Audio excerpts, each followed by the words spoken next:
اچھا، اب بات کرتے ہیں کہ اسرائیل پر ایرانی حملہ ناکام ہوا یا کامیاب ہوا۔ اچھا، ایک بات تو آپ یاد رکھیں نا کہ مڈل ایسٹ پر جو سیاست اور حالات ہیں نا، وہ آپ کا جو ہے نا صرف 15 اپریل سے شروع ہوتے ہیں۔ تو آپ اس بارے میں اتنا نہیں جانتے، آپ صرف اتنا ہی جانتے ہیں کہ کوئی ہمالیہ کے پہاڑوں پر گھاس چرتا ہرن کو کوانٹم فزکس کے بارے میں کیا پتا ہے۔ لہٰذا بات یہ ہے کہ حملہ ایرانی سرزمین سے کیوں ہوا۔ اس کے لیے ہے نا جو دو باتیں ہم ذہن نشین کر لیتے ہیں کہ ایران جو ہے نا حملہ دمشق سے بھی کر سکتا تھا۔ دمشق یعنی کہ نزدیک پڑتا ہے ایران کی بنسبت، اسرائیل اور دمشق کا فاصلہ انتہائی کم ہے۔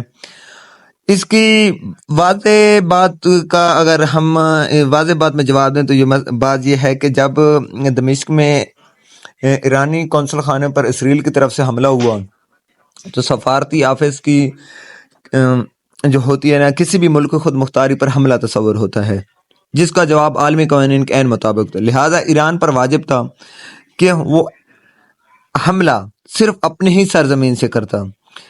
اس کے لیے اس کو جو دوسری تنظیمیں تھیں جیسا کہ حماس ہو گئی، حوثی ہو گئی یا حزب اللہ ہو گئی، ان سے کسی گروپ کے ذریعے اپنی حملہ نہیں کرتا۔ اس کی یہ بات ہے یہ ہے کہ 2006 میں صرف ایک چھوٹے سے گروپ حزب اللہ نے جو ہے نا صرف کچھ دن کی جنگ میں اسرائیل کو گھٹنے ٹیکنے پر مجبور کر دیا تھا۔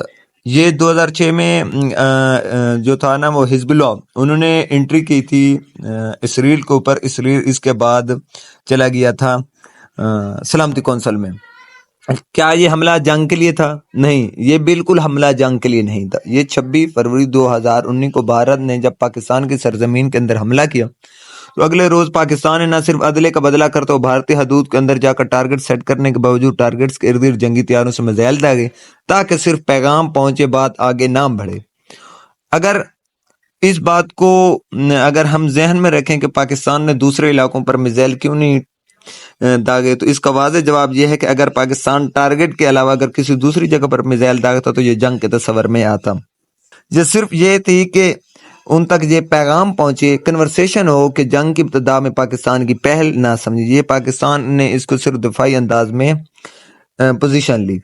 اب بات یہ ہے کہ کویسچن یہ ہے کہ کیا ایران کا حملہ کامیاب ہوا کہ نہیں ہوا؟ جی ہاں، اس کا جواب ہے ایران کا حملہ 200% کامیاب ہوا، کیونکہ 1973 میں عرب اسرائیل کی تیسری جنگ کی پہلی بار کسی ملک نے اسرائیل کے اوپر اپنی سرزمین سے حملہ کیا، یعنی کہ 27 اور 23 50 سال بعد کسی بھی ملک نے اپنی سرزمین سے اسرائیل کے اوپر حملہ کیا، اور اسرائیل کے اوپر حملہ امریکہ کے اوپر حملے کے مترادف ہے۔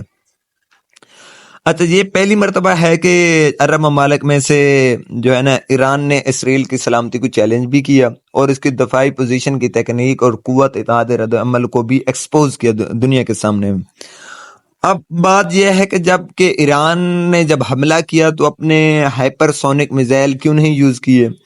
اس کی دو ہی وجوہات ہو سکتی ہیں، کیونکہ ہائپر سونک جو تھے نا میزائل وہ انتہائی طاقتور میزائل تھے اور ان کی سپیڈ حد سے زیادہ تھی، جس سے جو ہے نا نقصان بھی زیادہ ہوتا اور جنگ کا بھی خطرہ ہوتا۔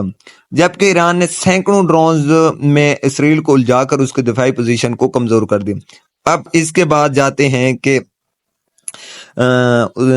ایران نے ہائپر سونک میزائل کی جگہ یہ کروز میزائل کیوں یوز کیے، اور دوسری بات ہے جو بغیر پائلٹ والے طیارے تھے، اس کا یہ ہے کہ پہل اسرائیل نے کی تھی جبکہ جواب میں ایران نے دفاعی پوزیشن میں حملہ کیا، پہل میں نہیں کیا، جنگ کا سٹارٹ نہیں کیا۔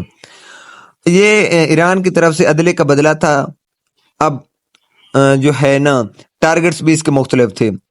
اب اس کی بات یہ ہے کہ جب بھی کسی ملک کے اوپر ایک پٹاخہ پھینکنے کی ضرورت یا ایک بڑی بات ہے تو اسرائیل جیسے بدماش ملک جس نے 3 جنگوں میں سارے عرب کو ملیہ میٹ کر دیا تھا، اس کی طرف اتنے ڈرونز اور میزائل تو دور کی بات کوئی انگلی تک بھی اٹھا نہیں سکتا۔ ہاں، بات دعاؤں کی میزائلوں کی بات الگ ہے۔ یہ حملہ فلسطین کے لیے تھا یا نہیں تھا یہ بھی کوسچن ہو رہا ہے۔ نہیں، یہ حملہ بالکل فلسطین کے لیے نہیں تھا، کیونکہ یہ ایک عقل اور شعوری اور مطالعے سے آری ہوائی لوگوں کی بات ہے کہ ایران دنیا کا واحد ملک ہے جس نے مسئلہ فلسطین کو عملی طور پر زندہ رکھا۔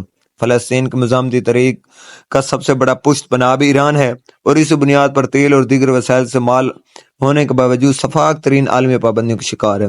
غزہ جنگ میں اب تک حماس کی مزاحمت ایران قطر کے بل بوتے پر ہوئے، جبکہ اس دن سے لبنان بارڈر پر حزب اللہ اور بحر امر میں حوثی و اسرائیلیوں کے خلاف برسر پیکار ہیں۔ لہٰذا بات یہ ہے کہ ایران کا سارا جو ہے نا قضیہ جھگڑے مسائل اور جنگیں ہیں، اسرائیل اور امریکہ کے خلاف دو ٹوک موقف ہے۔